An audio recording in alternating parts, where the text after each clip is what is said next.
nada da minha infância. Eu não tenho foto, não tenho as escarapelas que eu ganhava dos cavalos, etc.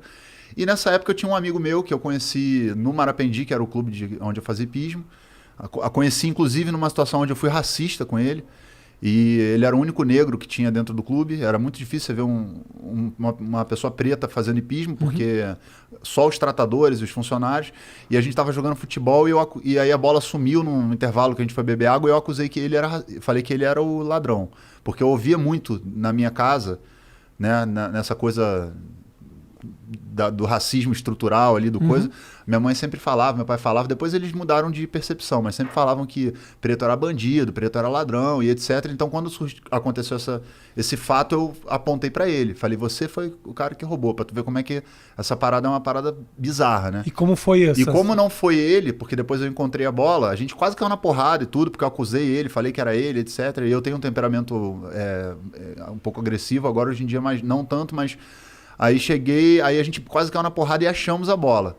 Aí eu também sou uma pessoa que quando eu erro eu reconheço. Aí eu fui lá pedir desculpas, acabou que ele virou meu melhor amigo e acabou que nesse meio tempo, quando a minha família meio que se desfez, a família dele que me abrigou. Então eu fiquei um tempão na casa dele, a mãe dele cuidava de mim, o pai dele cuidava de mim, me levava para a escola, fazia as coisas que os meus pais, que estavam passando por um momento difícil mentalmente, no relacionamento, financeiramente, não faziam. Então, nesse momento, eu conheço o Gabriel Pensador ali, convivendo na casa do Wagner e do Vinícius, que é o irmão dele mais velho. O Gabriel convivia ali, o MV Bill, aquela galera, papapá. E ali eu começo a ver que existe uma diferença, a questão da racial. Aí os debates começam a acontecer naquela região e eu estava sempre junto com eles ouvindo. E aí quando eu começo a ir nas comunidades para acompanhar a galera do rap, para ver os shows, etc., eu vejo que aí sim, há uma discrepância social no Brasil que me desperta para a questão política. E o Wagner foi muito crucial na minha formação em relação à questão do racismo, porque a gente andava junto e o tratamento era completamente diferente, que era dado na escola, que a gente estudava, no shopping. E aí essa percepção me foi aguçada muito cedo. Com 15 anos ali eu já tinha um entendimento de que tinha diferenças. Entendeu? E ele virou a superativista. Ele nem era tão ativista, mas como a galera do rap ali, que a gente começou a frequentar, já tinha essa coisa do ativismo, isso acabou me capturando de alguma forma. E o Wagner era um cara que tinha conhecimento, que, embora muito jovens, né, 16, 17 anos, ele tinha essa questão do embate, porque... Você via o racismo e ele via também? Via, claro.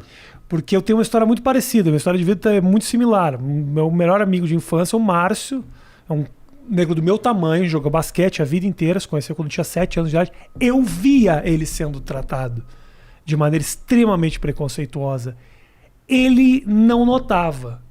E eu apontava, não tô querendo ser herói de nada, não é nada disso, mas eu falo, Márcio, o jeito que o cara tá te tratando, ele, não, e a vida inteira era quase que um escudo, e hoje a gente conversa abertamente sobre isso, ele tentando se proteger daquilo que ele estava sofrendo, que era nítido, né? Eu sou de Porto Alegre, Rio Grande do Sul, um lugar que é super preconceituoso, ainda é hoje, não tem como fugir disso. E ele sofria essas coisas, que a gente estudou escola particular, porque a gente jogava basquete, então ele sempre convivia em lugar que tinham poucos negros, e eu me lembro perfeitamente das situações em que eu falava, mas, porra, isso aí é por causa, tá te tratando dessa forma, mas a maneira que ele tinha de se defender era, tudo bem, faz parte, é assim mesmo.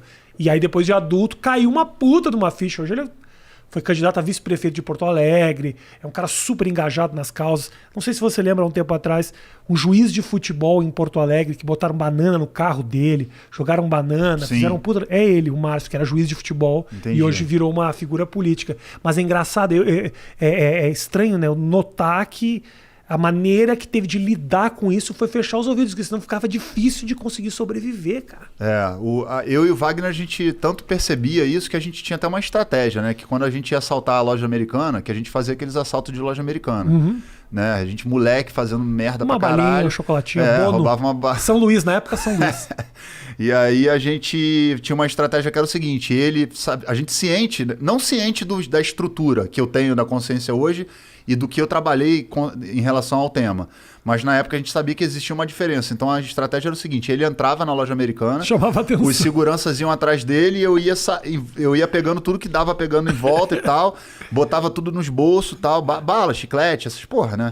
E aí na hora de sair, ele saía primeiro, e aí os seguranças iam atrás dele, e aí eu saía com as coisas todas.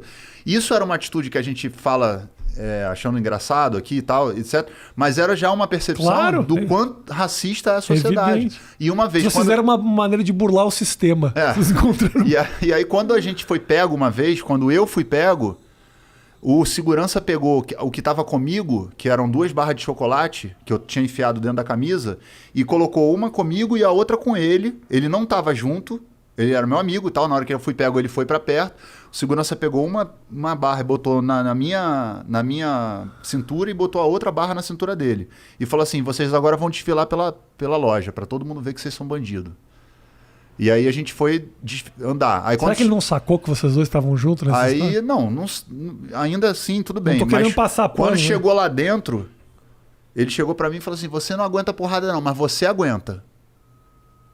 E apontou pra ele. Entendeu? E a gente era da mesma idade, tinha a mesma estatura, caramba. Sim. Então, assim, ele não queria me bater. Entendi. Mas você aguenta porrada. Entendi. Então, assim, eu